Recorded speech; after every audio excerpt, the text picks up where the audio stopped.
O'zi diniy masalalar bilan bog'liq jarayonlar haqida munosabat bildirmaslikka harakat qilaman. Lekin mana bunisi haqida gapirmasam bo'lmaydi. Xullas nima bo'lyapti? Bir fuqaro Hasanxon Yahyo Abdulmajid domlani juma ma'ruzasini ijtimoiy tarmoqdagi sahifasi orqali ulashgani uchun ma'muriy javobgarlikka tortilib 8 million so'm jarima jazosi qo'llanilyapti-da. Endi yurisprudensiyada shunaqa bir narsa bor, tushuncha bor, ya'ni ijtimoiy xavflilik degan. Bu jarayonda ijtimoiy xavflilik nima? Bo'lib ham Hasanxon Yahyo domla o'zimizni rasmiy imomlardan.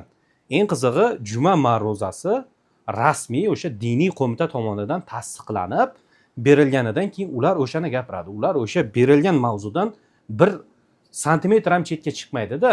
Eng qizig'i, mana shu narsani endi javobgarlikka tortishni hech aqlimga sig'dira olmayapman. Bu bilan nima demoqchiman? Demoqchi bo'lganim, xalq bilan davlat o'rtasida mana shunaqa jarayonlar bo'shliqni yuzaga keltiradi.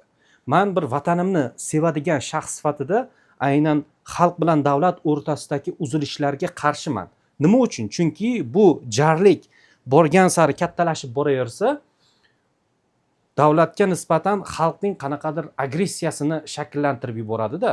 Nima keragi bor mana shu narsa? Ijtimoiy xavflilik yo'q bo'lsa bunday, yana buni jarimaga tortib, bo'lib ham o'zimizni rasmiy imomlarni ma'ruzasi. Men masalan diniy ekstremizmga qarshiman. Buni meni kuzatib yurganlar juda yaxshi biladi. Diniy ekstremistik harakatlarni yoki radikal toifalarni keskin tanqid qilib kelaman o'zimning chiqishlarimda. Lekin bu ijtimoiy xavfliligi bo'lmagan narsani qonunda bor ekan deb jazolayverish ham qanchalik bir adolatdan bo'ladi. Demoqchi bo'lganim, salla desa kallani olishni bas qilish kerak. Men mana shu xalq bilan davlat o'rtasida uzviylik bo'lishini xohlayman. Ana o'shanda taraqqiyot bo'ladi. Biz nima qilyapmiz? Ma'lum bir shaxslar bor, yaxshi diniy siyosat ketyapti davlatda, yaxshi erkinlik berilyapti, lekin mana bunaqa bilmadim, bular ochko ishlamoqchimi, nima qilmoqchi tushunmadim.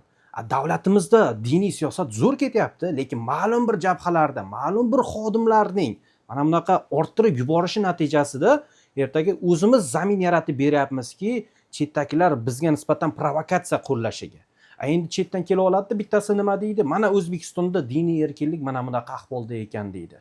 Vaholanki aslida unaqa emas, lekin bular mana shunga imkon yaratib berishyapti. Shuning uchun huquqni muhofaza qiluvchi idoralardan iltimos qilib qolgan bo'lar edimki, mana shu jarayonlarda masalaning ijtimoiy xavfliligini ham inobatga olinglar. Bizni davlat dinga qarshi kurashmayapti. Bizni davlat diniy ekstremizmga, radikalizmga qarshi kurashyapti. Lekin afsuski, ba'zi bir xodimlarning mana bunaqa harakatlari juda ham oshib ketyapti to'g'risi.